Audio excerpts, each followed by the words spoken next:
Okay, feelings of inadequacy. That was the one I was going to get to.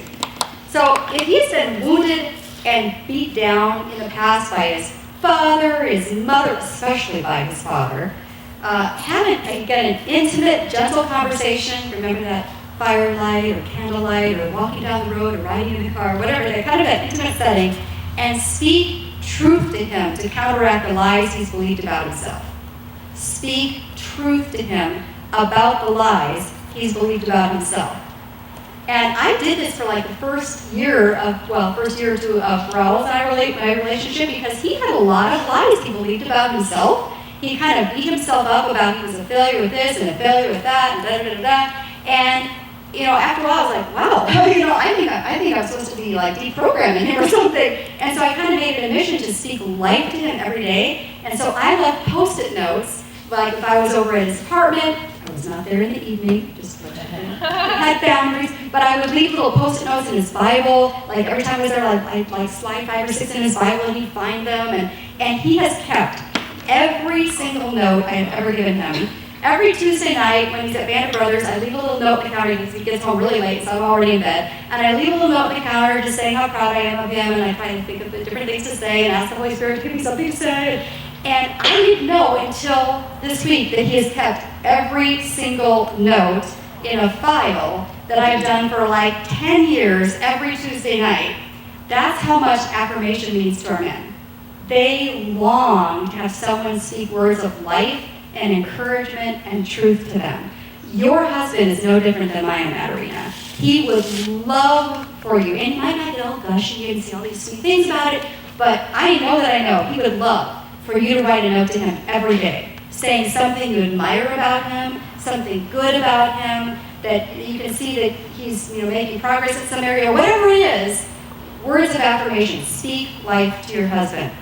Now, if you realize that you have been the one that have wounded him with harsh words, disrespectful words or actions, I would highly suggest that you apologize.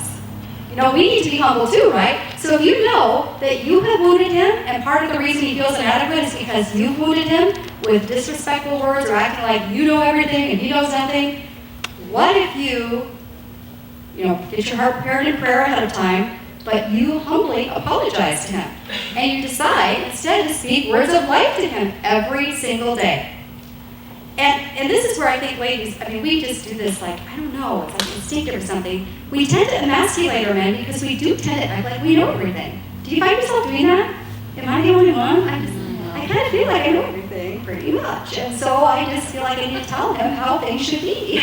But that really is emasculating to a guy. So if you tend to act like you know it all, criticize things a lot, tell him the right way to do things, again, humbly apologize and decide to affirm him instead. And then watch for even the smallest ways that he takes any leadership and praise him. So it could be the next time your husband even offers an opinion, just an opinion, take note and say, wow, tell me more about that.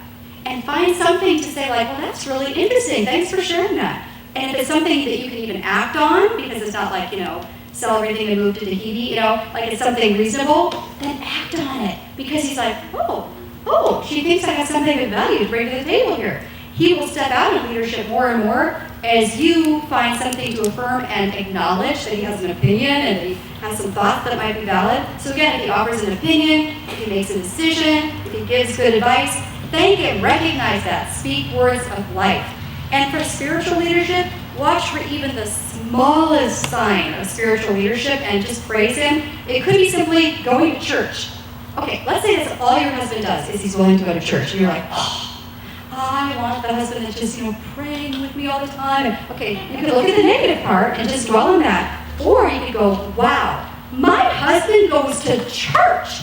You know how many men in America do not go to church and their wives wish they did? A ton, millions and millions. So you could focus on, he's not praying with me every night before we go to sleep. Or you could go, wow, he's willing to go to church. So could you praise that? Could you just say, not like in a big, goofy way, but could you just say honey, I am so, or babe, or whatever you say, I am so thankful that you go to church. That means so much. I'm so proud of you, and whatever you would naturally say, like you could say, in our culture, so many guys think it's not important, but I love that you have a humble heart and you're willing to acknowledge that you need God. And he's going to go, oh, wow, right? Speaking words of life to him.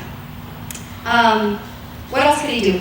If he does, pray a little prayer for your kids before they go to sleep, huge. If he's willing to read them a little Bible story before they go to sleep, huge. Instead of just letting that pass you by, well, that's cool. What if you're like, wow, that is awesome. Thank you for doing that.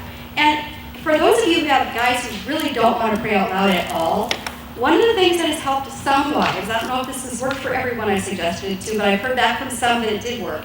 Wait for that time when you have a little headache, you've had a really bad day, whatever it is, and he can tell you're not feeling well or you're stressed out or whatever, and you just say, it would mean so much to me if you would just put your hand on me and just pray the smallest prayer. I just need you to pray for me right now. Because you do. It's not like you're making this up. You do, right? And most men will then say, even if it's just this big, a prayer, right? Even those that don't like to pray. And then just thank him. Not over the top, but just thank him and say, that was awesome. That meant the world to me. The next time, it'll be a little easier. And then the next time, it'll be a little easier, right? Try it.